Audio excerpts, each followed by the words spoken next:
Y'all, when I tell you this story feels like the final scene of an old Hollywood movie, dramatic, glamorous, heartbreaking, and controversial, whew, because legendary German showbiz twins Alice and Ellen Kessler, the blonde bombshells who lit up stages from Paris to New York to Rome, have passed away at 89 years old.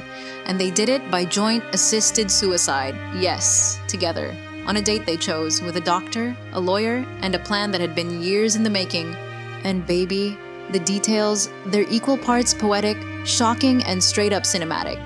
But before we get into the legal battle, the fame, the glamour, the taboo-breaking, and the heartbreaking last wish that has everyone talking, let's rewind. The Kessler twins weren't just performers, they were icons. Think Golden Age showgirls with the elegance of Fred Astaire, the charm of Marilyn Monroe, and the stage presence of Beyoncé and J-Lo combined. Born in Saxony, the twins trained as ballerinas before fleeing East Germany in 1952 like something straight out of a Cold War thriller. And after that escape, they didn't just make it, they exploded.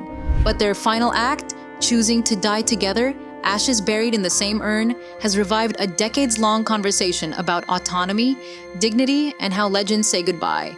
And child, the story only gets deeper from here. From ballet shoes to cabaret queens, Alice and Ellen started out as sweet little ballet girls until East Germany's political tensions pushed them to run. Imagine being teens escaping a government, then landing at the legendary Lido in Paris, the cabaret of all cabarets, and becoming overnight sensations. Blonde, leggy, glamorous, they were the blueprint long before that word existed. Then the world caught on. Germany sent them to Eurovision 1959. They hit the Ed Sullivan Show multiple times, which was like going viral before the internet even existed. They graced the cover of Life magazine, and they literally hung out with legendary men like Frank Sinatra, Fred Astaire, Elvis Presley, Rock Hudson. I mean, tell me why their contact list was more iconic than half of Hollywood today. Then Italy happened. Italy didn't just love them, Italy worshipped them. They were the first showgirls ever broadcast on Italian TV, and the first women bold enough to show their legs on screen. But because of conservative Christian rules, they had to wear opaque tights. Still, Italy named them the legs of the country. Imagine being so iconic, a whole nation claims your legs like property. Whew. And then in 1976, the twins posed naked for Italian Playboy. It sold out in 3 hours. Not days, hours. Legends only. A career that would not die. Even when the showgirl era faded, the twins didn't. They kept performing, kept appearing on TV, even starred in a musical touring Berlin, Munich, and Vienna in 2015 to 2016. At ages when most people retire, they were still tapping in heels. These women lived as stars, from the moment they fled East Germany until their final day. This is where the story turns from glitter to grief. On a quiet Monday in their Munich suburb, police responded to a call. They didn't give details, but soon after, the German Society for Humane Dying confirmed. Alice and Ellen had ended their lives together with medical assistance. They had chosen the date. They had professionals present. They had prepared for this moment. And here's the part that feels like a scene from a classic film. They had already expressed a wish to be cremated together, their ashes placed in one urn, not side by side, not separate. A life lived in perfect sync, ending the same way.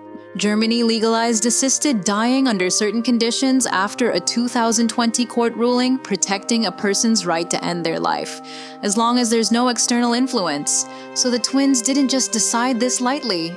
They made a legally protected, medically supervised, deeply intentional choice. And in Germany, the debate reignited instantly. Is this dignity? Is it tragedy? Is it both?